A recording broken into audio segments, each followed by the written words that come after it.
The late afternoon sun cast long shadows across the pavement of Mapleview Market, a small neighborhood grocery store tucked between a laundromat and a diner. People bustled in and out, bags in hand, car doors slamming, grocery carts clattering across the asphalt.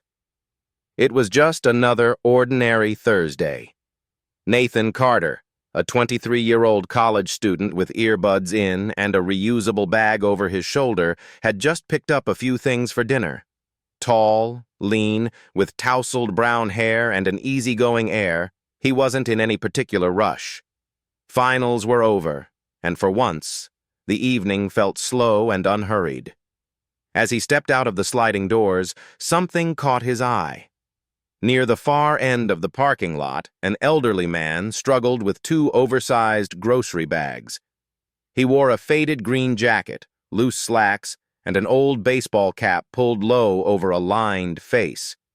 His steps were deliberate, careful, but his arms trembled slightly under the weight of the bags. Nathan hesitated. Maybe someone else would help. Maybe the man was fine. But something about the man's posture, proud but clearly in pain, made Nathan step forward. "Excuse me, sir. Can I give you a hand with those?" he asked gently. The old man looked up, surprised. His eyes were sharp blue but softened by age and time. There was a moment's pause before he nodded and offered a small smile. "Wouldn't say no to that. Appreciate it, son." Nathan took the heavier bag and matched the man's pace as they walked across the lot. The man's name, he said, was Mr. Walter Jennings. Retired, lived a few blocks away, didn't usually shop alone, but his neighbor who helped was out of town. Their conversation was light. Nathan asked if he needed help loading the bags into his car. Walter chuckled. "That's the idea," he said, unlocking a beat-up blue sedan. Nathan noticed a Purple Heart bumper sticker near the license plate. "You served?" he asked casually. "Marine Corps, Vietnam. Long time ago," Walter replied, almost like it was nothing. Nathan nodded, not prying further. He knew his dad had served too, also in Vietnam, but the two had rarely talked about it. Different war, different generation. Still, something about this man felt oddly familiar. When the groceries were loaded, Nathan extended a hand. "Glad I could help, Mr. Jennings." "Thank you, Nathan. Not many people stop to notice these days." Nathan smiled and waved as he walked off. He thought it was just a good deed, a small kindness in a busy world. He had no idea that this chance meeting was the beginning of something far more personal and life-changing. Nathan couldn't quite shake the brief encounter from his mind. That night, over dinner at home, he casually mentioned it to his father. "I helped this older guy at the grocery store today," Nathan said, chewing slowly. "Name was Walter Jennings, Vietnam vet. Real sharp, kinda quiet, but cool in that old-school way." His father, Alan Carter, paused, fork halfway to his mouth. "Walter Jennings?" he repeated slowly. "Yeah. Short, white hair, bit of a limp. Said he served in the Marine Corps." Alan lowered his fork. "You sure that's what he said his name was?" Nathan raised an eyebrow. "Yeah. Why? Do you know him?" There was a long silence. Alan looked off toward the window, his expression clouding over. His hand moved unconsciously toward his leg, the one he always said gave him trouble in the winter, but never explained why. Finally, he spoke. "I haven't heard that name in over 40 years. Nathan leaned in. "You knew him?" "I didn't just know him," Alan said. "I owe him my life." He stood up without another word and disappeared down the hallway. A few minutes later, he returned with a worn wooden box, the kind that smelled like dust, old paper, and memory. Inside were photographs, medals, a folded flag, and a tattered black-and-white picture. Alan placed it gently on the table and slid it toward Nathan. The photo showed two young Marines in muddy fatigues. One was smiling, even in the chaos of a jungle backdrop. The other was clearly injured, slung over the shoulder of the first, blood staining his leg, face twisted in pain. "That's me," Alan said, pointing to the man being carried. "And that's Walter Jennings. You're Mr. Grocery Bags." Nathan blinked, trying to take it in. "He carried me out after we got ambushed near Da Nang. I took shrapnel in the leg. Couldn't move. He went back for me when everyone else thought I was gone. He risked everything to pull me out." Nathan looked again at the face in the photo. Younger, stronger, but undeniably the same man he'd met in the parking lot just hours earlier. "You never told me this," he said quietly. Alan shrugged. "Some things are hard to talk about. But I never forgot him.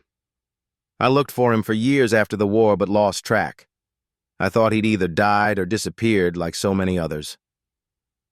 Nathan sat back in his chair, stunned.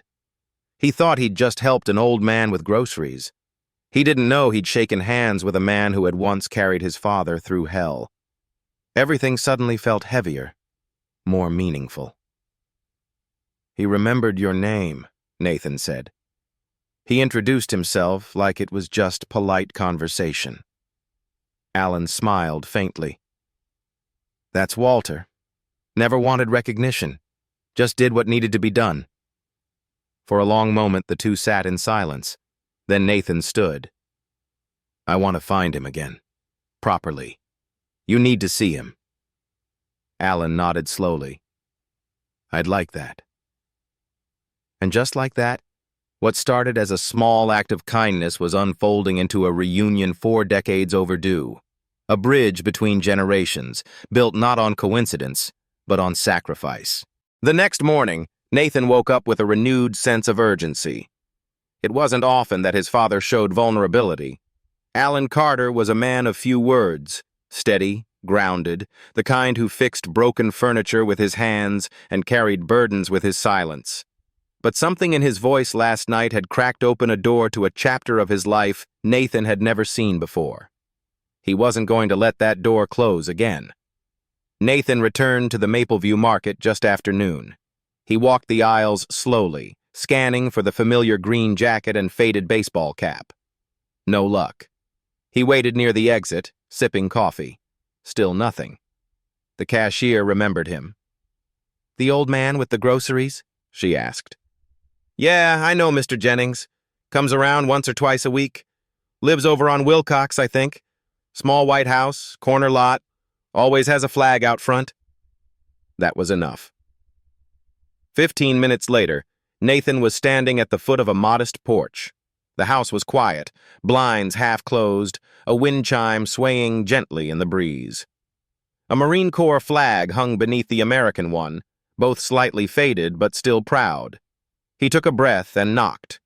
It took a moment, but eventually the door opened. Walter Jennings stood there, slightly squinting, wearing a flannel shirt and house slippers. His face lit up when he recognized Nathan. "Well now, back so soon?" he said, clearly surprised. "Hi, Mr. Jennings," Nathan said with a nervous smile. I was hoping we could talk for a minute. There's something I think you should know." Walter stepped aside and motioned him in. The house was simple but tidy, filled with old books, framed photos, and the quiet hum of a ticking clock. On the mantel was a single military portrait, a younger Walter in uniform, eyes sharp, jaw set. "I told my dad about you," Nathan began as they sat down, "about helping you with the groceries. I mentioned your name." Walter raised an eyebrow. "Your dad? What's his name?" "Alan Carter." Everything in the room stopped. Walter leaned back slowly, eyes narrowing, not in suspicion, but in disbelief. His lips parted slightly, and his shoulders sagged as if a weight he'd long forgotten had suddenly returned. "Alan Carter," he said again, almost in a whisper. "From Echo Company?" Nathan nodded. Walter stood without a word and crossed the room. He opened a drawer, pulled out an old photo album, and flipped to a page near the back. There, tucked into the plastic sleeve, was the exact same photo Nathan's father had shown him the night before. The jungle, the blood, the fire in the background. And Walter, younger, fierce, carrying his father to safety. "He told me what you did," Nathan said. "He thought you were gone. Spent years trying to find you." Walter closed the album gently, then sat back down, visibly shaken. His voice came low, almost hoarse. "I always wondered if he made it. I never heard from anyone after the medevac took him away. I didn't know if it had mattered." Nathan shook his head. "It mattered. I wouldn't be here if it hadn't." Walter looked down at his hands. They trembled slightly, not from age, but from memory. "Do you think he'd want to see me?" he asked softly. "He does," Nathan said. "He really does." 2 days later, Nathan brought Walter to the Carter home. Alan stood waiting at the door, dressed in a clean button-down, his face pale but steady. For a second, both men simply looked at each other. 2 lives separated by war and time. Then Alan stepped forward and embraced him. Neither of them said a word. They didn't need to. Tears filled Nathan's eyes as he watched the 2 men sit together, catching up on everything and nothing. Stories flowed, laughter, quiet pauses, moments only soldiers understood. Decades of silence were erased in a single afternoon. And Nathan just sat in the corner, quietly watching, grateful. Because now, he understood. The man he'd helped with groceries wasn't just a stranger. He was family, not by blood, but by the bond that only sacrifice can forge. From that day forward, Walter Jennings became a regular visitor in the Carter household. At first, the visits were quiet. Long hours spent on the back porch with Alan, nursing iced tea and memories. They didn't always talk. Sometimes they just sat, listening to the wind or the distant hum of lawnmowers, like old friends slipping back into a rhythm they thought they'd lost. For Alan, it was more than a reunion. It was a release. He had carried the weight of war for decades, the guilt of surviving when others didn't, the silence of battles left untold, the image of Walter dragging him out of chaos embedded deep in his mind. To see Walter alive, laughing, even grumbling about how soft grocery bags had gotten, it gave him peace he didn't know he needed. And for Walter, it was a reminder that what he had done had mattered. So many veterans returned home to silence, their stories buried beneath the noise of everyday life. Walter had never sought recognition.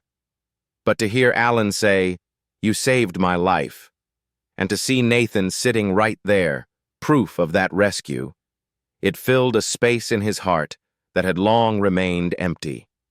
One Saturday afternoon, Alan and Nathan worked together to clean out the garage. Tucked in an old box was Alan's dusty Marine Corps jacket. It still held the faint scent of gun oil and memories. Nathan held it up, surprised it hadn't been thrown out years ago. "Try it on," he joked. Alan chuckled. "I'm not 20 anymore." Nathan smiled. "Doesn't matter. Still earned it." Later that week, with a bit of nudging from Nathan, the family planned a small barbecue.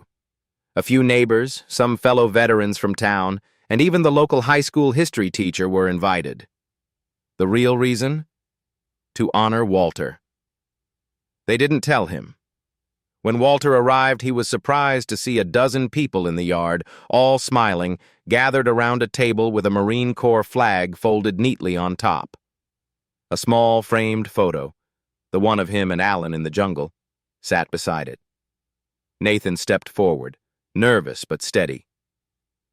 "This man," he said, voice carrying just enough, "once carried my father through war. Without him, I wouldn't be standing here today. He never asked for thanks, but today, we're giving it to him anyway." There was no grand speech, no official medals, just claps, handshakes, hugs. One older woman gave Walter a slice of homemade pie and whispered, "Thank you for bringing my neighbor home." Walter tried to brush it off with his usual modesty, but when he caught Alan's eye and saw the proud, grateful expression on his friend's face, he simply nodded, his throat too tight to speak. As the sun dipped low behind the trees, Walter sat between Alan and Nathan, a smile playing at the corners of his lips. For the first time in years, he felt something more powerful than memory. He felt belonging. The weeks passed, but the bond only grew stronger. Walter Jennings was no longer just the old man from the grocery store. He was now part of the Carter family. Sunday dinners weren't complete without his dry humor. Nathan often dropped by his house after work, sometimes just to mow the lawn or bring over fresh coffee. Alan and Walter, once lost to time and silence, had found in each other a shared understanding that only war-forged friendships could hold. One afternoon, Nathan found himself alone on the porch with Walter.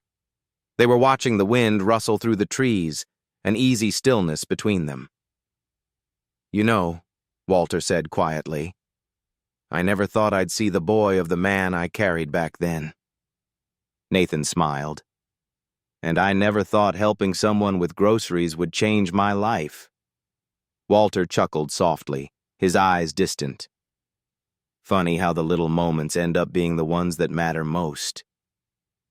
Nathan leaned forward. "You gave me my father.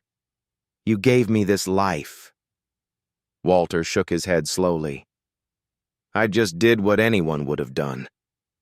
Nathan looked him in the eye. "Maybe. But you were the one who did it." There was a silence, heavy but warm, a silence of respect. That fall, Walter passed away peacefully in his sleep. At his funeral, the chapel overflowed. Neighbors, veterans, families, and one entire row filled by the Carters. Nathan spoke briefly. He held up the photograph of his father and Walter, and with a steady voice said, "This man saved a life on the battlefield.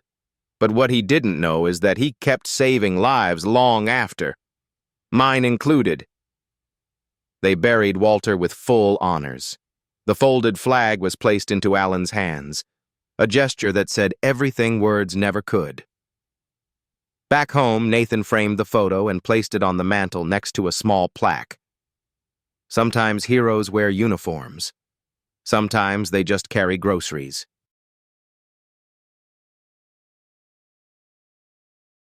If this story touched your heart, we'd be honored to have you with us. Each day we share quiet moments that remind us what still matters. You can subscribe below to join us.